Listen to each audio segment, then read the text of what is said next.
तो इस एपिसोड की शुरुआत में एलेक्स उस बच्चे को लेकर रेड किंग क्लैन की तरफ बढ़ रहा था, जहां जाते वक्त उसने उस बच्चे का हाथ पकड़ रखा था। तभी थोड़े ही समय में वो टी गैदरिंग वाली जगह पर पहुंच जाता है, जहां पर काफी कल्टीवेटर्स थे। साथ ही उस जगह पर ची मेंग होंग नाम का एक कल्टीवेटर भी था, जो कि रेड किंग क्लैन से ही था। तभी आसपास खड़े कल्टीवेटर्स बातें बनाने लगते हैं कि हुआंग यहाँ क्या कर रहा है, क्या वो मरने के लिए यहाँ आया है। एक तो हुआंग ने ची मेंग के दामाद को मार दिया और अब यहाँ चला आया।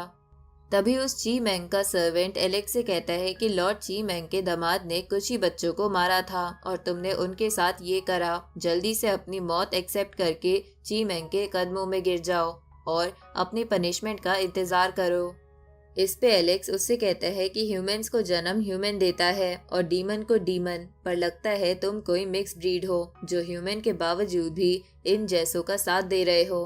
तभी ची मेंग एलेक्स से बोलता है कि मुझे तुम काफी इंटरेस्टिंग लगे, मैं तुम्हें हमेशा से मारना चाहता था, लेकिन इम्पेरियल क्लैन के सुप्रीम्स ने मुझे रोक रखा था।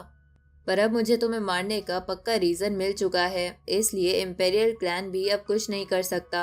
इस पे एलेक्स उससे कहता है कि तुमने मुझे मारने के लिए अपने दामाद की जान गंवा दी ताकि तुम बस मुझे ढूंढने का रीजन पा सको।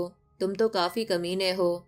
इस पे ची मेंग बोलता है कि वो नालायक 10 मूव्स भी तुम्हारे खिलाफ टिक नहीं पाया और वो मेरे क्लैन में शादी करना चाहता था, वो मरना ही डिजर्व करता था। ये सुन के एलेक्स बोलता है कि अगर तुम मुझे ढूंढने नहीं आते तो मैं खुद आ जाता, क्योंकि तुम मेरे वर्ल्ड के बच्चों को अपने कल्टीवेशन के लिए इस्तेमाल करते हो और ये रीजन मुझे तुम्हारा दुश्मन बना देता है। अब एलेक्स अपना सुप्रीम डिवाइन स्टैचू एक्टिवेट करता है तो ची मेंग भी ऐसा ही करता है।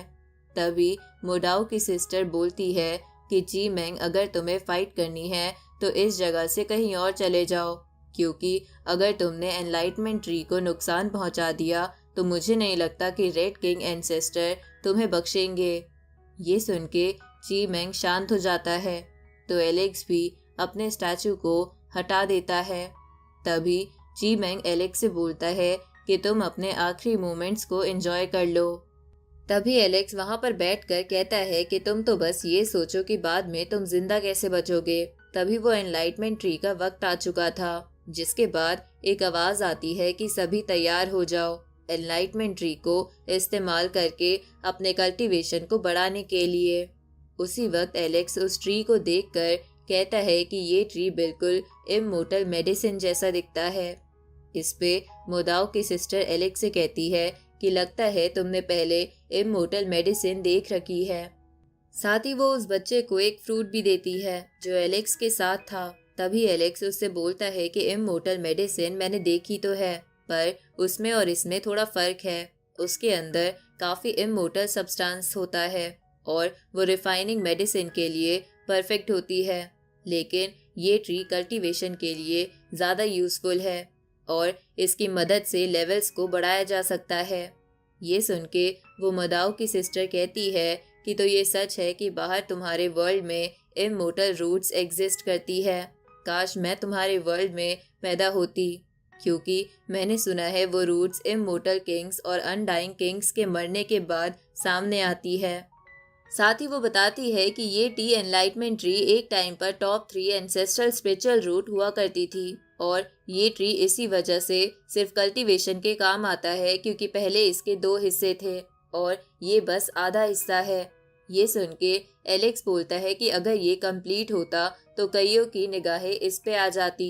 तभी अचानक से उस ट्री पर लीव्स आने लगते हैं। तभी उस ट्री के आसपास एक बैरियर बन जाता है, जिसके बाद उस ट्री के पत्ते छोटे छोटे पॉट्स के अंदर चले जाते हैं। तभी एक आवाज आती है जो सबको बताती है कि बैरियर के जितने भी बाहर बैठे लोग हैं वो सब एक एक पॉट ले सकते हैं और उससे अपने कल्टीवेशन में मदद कर सकते हैं।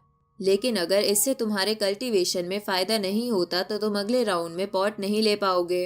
अब फर्स्ट राउंड स्टार्ट होता है, जिसके बाद सभी कल्टीवेटर्स तुरंत ही उस बैरियर पर अटैक करके उसमें छेद करने लगते हैं